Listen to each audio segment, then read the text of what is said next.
Hey guys, thank you for stopping by. Don't forget to subscribe, like, and share. And I hope you enjoyed this interview. Now let's go to another angle of this conversation, and Victor Alikor is with me here in the studio as a development economist. Hello, Victor, and welcome again to the program. Is the economy ready for a full deregulation? Because is this a full deregulation, and are we ready for a full deregulation? Yeah, so Nancy, it's a very important question. But the sad part is, officially, Nigeria's highest currency note can no longer buy at least a liter of fuel. And it's sad because the impact of this policy stretched down to increased poverty. That's what we should expect. More Nigerians to fall below the poverty line. The second is we expect inflation to exacerbate, to increase. The third part of it is that we expect a considerable number of Nigerians to either leave their jobs or get sacked. That's job loss. We also expect that revenue from government coffers in terms of tax payment would also plummet, it will reduce as a result of this policy. We also expect corruption to skyrocket because of policies of this nature. Remember, again, like I told you on Monday, what we are seeing is a phased approach to subsidy removal, and finally, it has been fully deregulated. We also expect to see increase in crude oil sabotage in the South-South, because the increase in price means business will become more lucrative for individuals who are in the habit of sabotaging our national assets. We also expect productivity to drop for those who still continue with their jobs, because morale for either government staffs, those in the private sector, would also drop. So I'm not sure it's something Nigeria is ready for full deregulation, considering the fact that Nigeria, according to Austrian-based organization, has the highest number of people living in extreme poverty, below $1.9 per day. And also remember, the increase in this PMS by NMPC makes mockery of the minimum wage that was approved by Mr. President, 70,000 naira. You've, of course, outlined the impact and the effects of this. But why I ask that fundamental question is, if this is a full deregulation, or this is a backdoor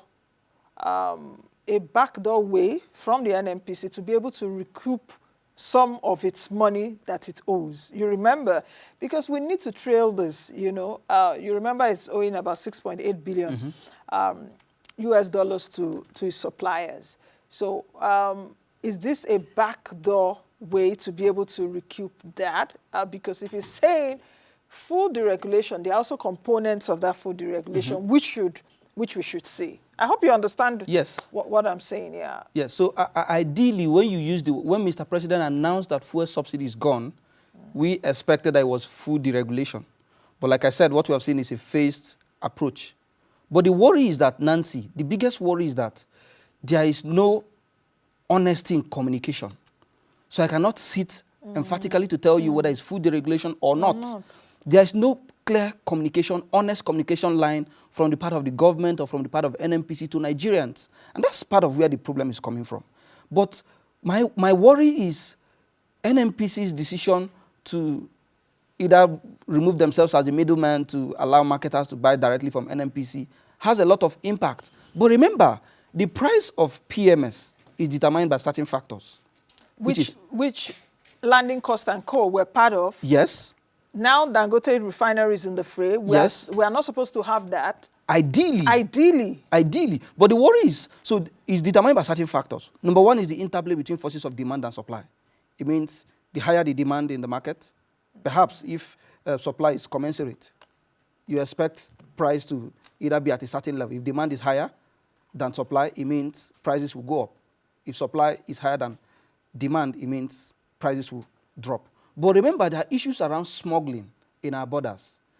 Our neighboring countries, if you look at the price of PMS in those countries, the federal government will tell us that they're higher in Niger, in Cameroon, and all that. So our borders like Kebbi, like Taraba State, certain borders are porous. It means activities of smugglers are going on. So we cannot exactly account for the total number of PMS consumption on a daily basis in the country. Again, that's a public service problem. So, but what determines the price of PMS? Number one, the interplay between demand and supply, that's one. Second is the price of crude oil in the international market. The third is the cost of production or the operating cost in terms of refining and distribution. Again, issues around the taxes and levies, like you mentioned. These are some of the factors. But my worry is food deregulation, yes, that's what we are made to believe. But time and time again has shown that these things may not exactly be as it is or as it presents to itself. But my worry is, again, is Nigerians are going to be at in front burner of these whole issues, impact on it. I can imagine how labor is feeling at the moment, because it's going to appear like it was a Trojan gift. You gave them 70,000 naira, and now the cost of electricity bill alone for an average Nigerian home is even higher than minimum wage. The cost of transportation alone, it will reduce productivity. It would reduce the morale of staffs and even individuals from the private sector, which, remember, the MSMEs are the highest employer of labor in Nigeria. And a lot of these MSMEs, if you go around, forget our echo chamber, they're not paid even up to the minimum wage. So how do people survive in such an economy? Remember issues around insecurity, which is a socio-economic problem. It's also going to increase. So we're talking of addressing this. My worry is that these policies are counterproductive. These policies are incoherent. These policies are not working. You cannot tell me. Are you talking about the sequencing of the policies, or the policies are being taken in a haste? Perhaps they are taken in a haste. The sequencing, the timing, and perhaps the measures you put in place to mitigate the impact of these policies are not there. The worst of what you see is they are sharing rice, they are giving money to governors. Nancy, I've said it times without number. The Jonathan administration removed subsidy partially, and they had subsidy and reinvestment program. There was a fund in which the money that was saved. Before they even tried to remove it. Before they tried to remove it. They tried to put some safeguard measures together. So, Nancy, and they were talking around, telling Nigerians, this is what we want to do. Please, these same people in government protested. Even with those. That's the know. So now we don't even have anything, and they are just Nancy, taking it off. In reality, we don't know how much later was saved from subsidy or is being saved from subsidy removal. There is no special fund, let's say subsidy reinvestment fund, to which this pool of funds is being managed by both the federal, the state, and the local. We can hold them accountable. So this communication gap is part of the issue. And I've said it, Nancy. Mr. President, officially, even if he did not announce it, is the Minister of Petroleum. It is not working. We need an expert who would be officially the Minister of Petroleum, would hold accountable. So these are part of the issues. Oil minister now. It's state. State, yes. It's state. So who's the main Minister of Petroleum? It was something that was started by the Buhari's administration and was continued. We don't need such legacies. Nancy, we need somebody who would hold accountable. We need to know the exact funds. Nancy, remember, NMPC have promised us times without number. Our 4 refineries will be fixed more than 7 times. Come on.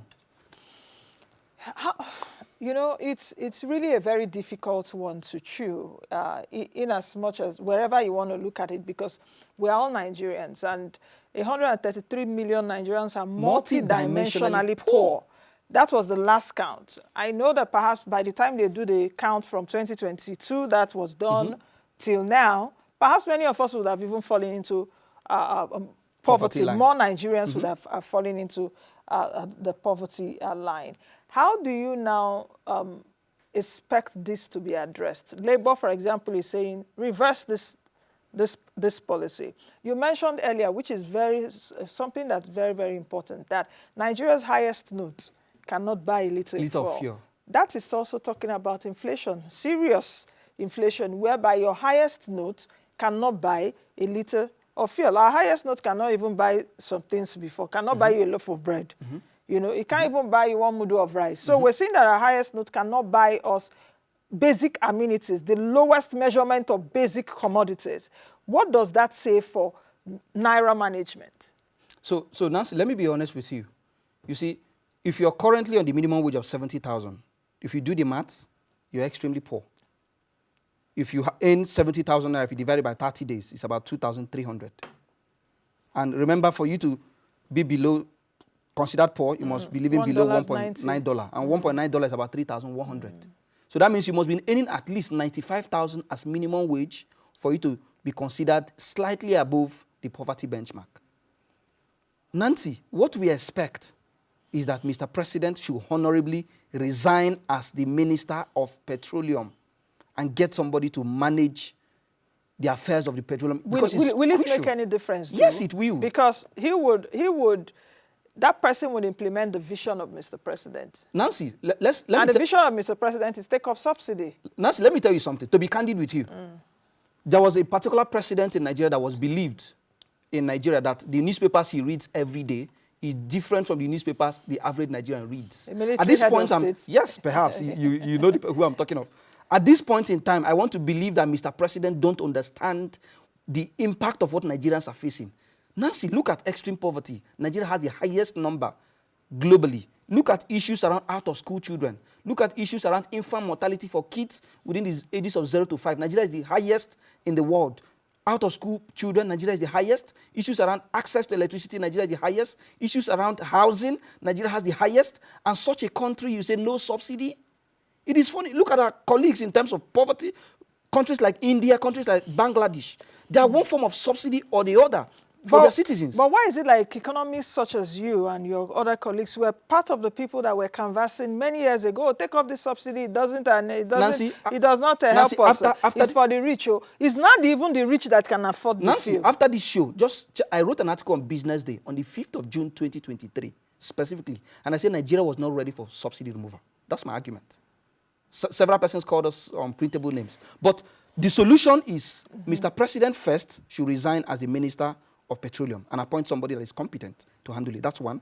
The second, which I think is also important, have a subsidy reinvestment fund. Let's know how much was saved and what needs to be done with these funds. The third is fix our 4 refineries. Let them start working, Nancy. The fourth, of which I would advise, perhaps, if you look at countries like Libya, Libya has the cheapest PMS in Africa. The second after Libya is Algeria.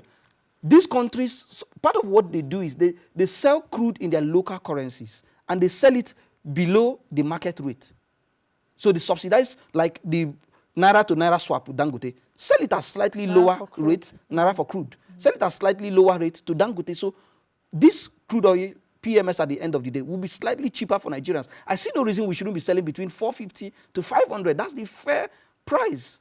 Of petrol? Of petrol. A liter. Yes. And again, I would also recommend, Mr. President, perhaps, we should look at adopting a 3 or 4 day work model. So civil servants or others can perhaps look for alternative sources of income or can even go into farming or agriculture. No, because you can't tell people to... you can't tell people to work for 5 days with a minimum wage of 70,000. That only price of one time buying fuel just once consumes your entire salary.